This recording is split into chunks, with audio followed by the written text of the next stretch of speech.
Just about 6:47, your top stories this Tuesday morning in your Smart Start. The latest updates on this crackdown on illegal rides in Rochester. More than 20 ATVs and dirt bikes are off the road after a weekend law enforcement detail with multiple agencies. State troopers, RPD, and county deputies all worked this investigation. More than 70 traffic tickets given out, 4 people charged with misdemeanors, and a 17-year-old found with an illegal handgun. And all of those ATVs and bikes picked up. Authorities say, for starters, they're illegal to be on our roads, and there's also no signaling devices, headlights, or brake lights on them.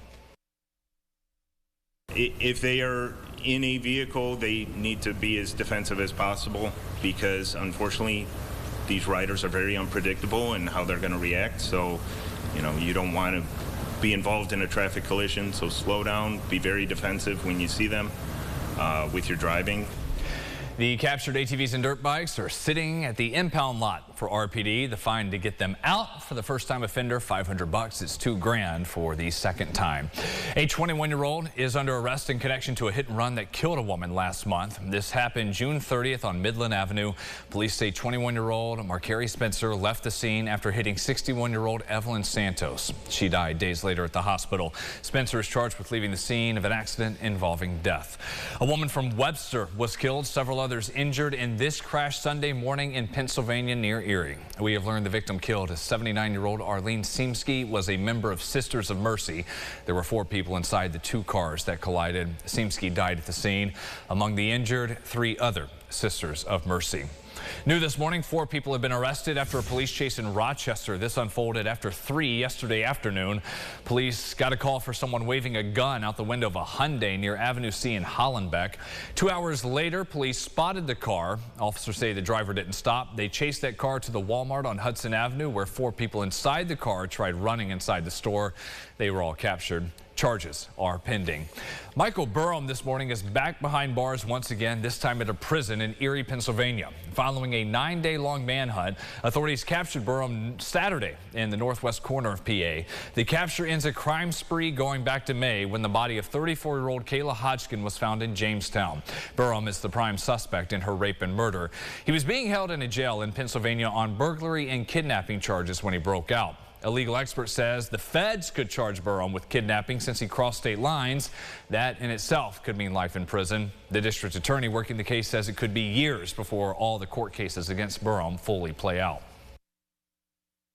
I would hope that from here on out, whoever had jurisdiction over him at that time fixes whatever problems they had that allowed him to escape, and that any other jurisdiction, this is your opportunity now nationwide to look at what happened here and make sure that you don't have this type of an embarrassing, dangerous situation where an inmate escapes from your custody.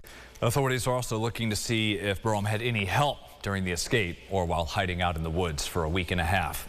The newly renovated rest stops on the state thruway are getting some mixed reviews here. It's been just a little more than 2 years since plans were first announced to modernize every travel plaza from the west side of New York downstate. The 27 service area project is more than 1/3 of the way done, with stations getting rebuilt up and down 90. The total investment of $450 million was designed to improve the quality of food service and amenities for travelers. Local State Assembly member Harry Bronson tells us not every service station is built in a way, though, allowing people to truly rest.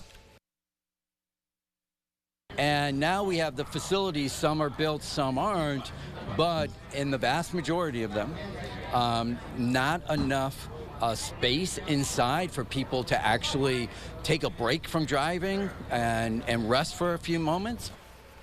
The Thruway Authority says in an effort to continue offering a convenience to passengers and drivers, no consecutive service areas are closed in the same direction during the construction.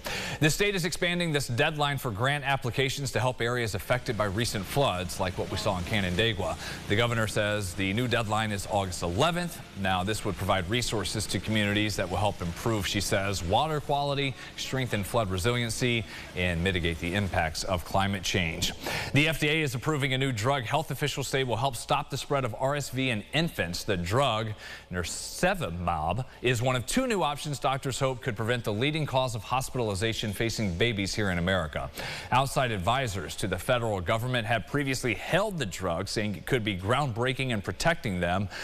About 1 to 3% of children under 12 months here in the U.S. each year are hospitalized due to RSV. Those numbers coming from the American Academy of Pediatrics. Police say they have found more than 200 guns in the vault in the basement of accused serial killer Rex Heuermann's home on Long Island.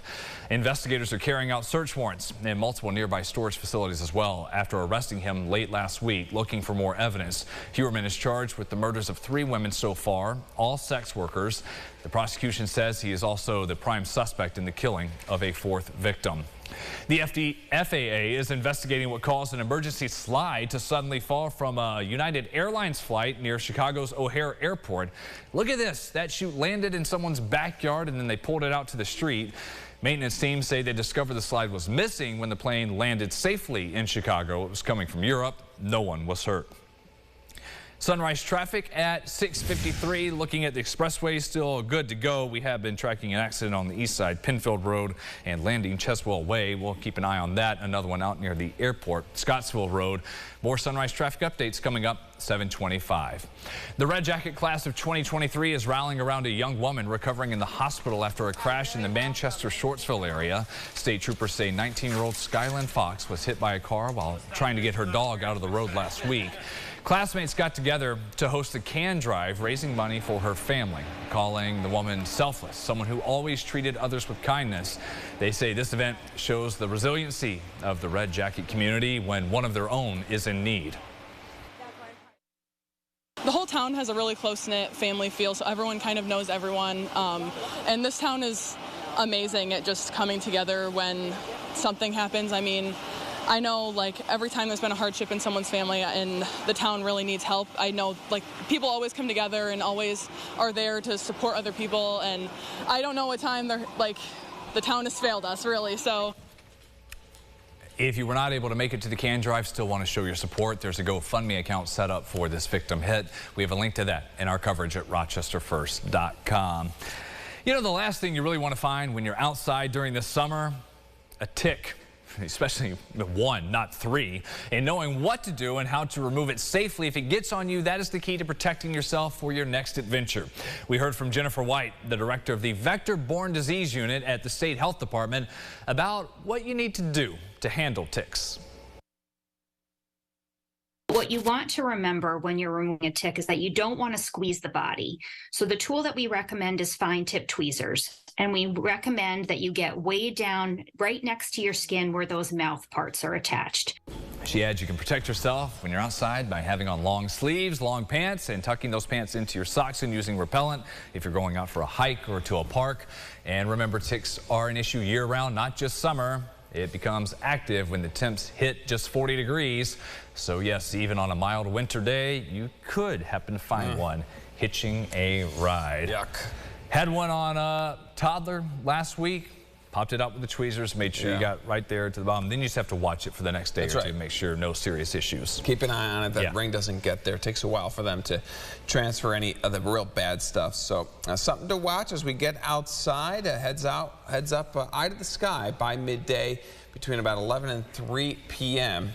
We'll have those storms move through. Still in that unhealthy category for sensitive folks. Listen to yourself. And if you have any issues with that, something to watch. Otherwise, Wednesday looks like the best day of the week.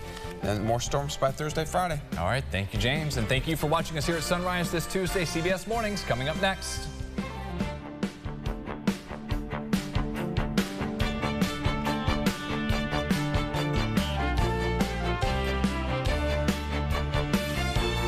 Follow News 8 wherever you are on RochesterFirst.com, Facebook, Twitter, and on our app for news and weather.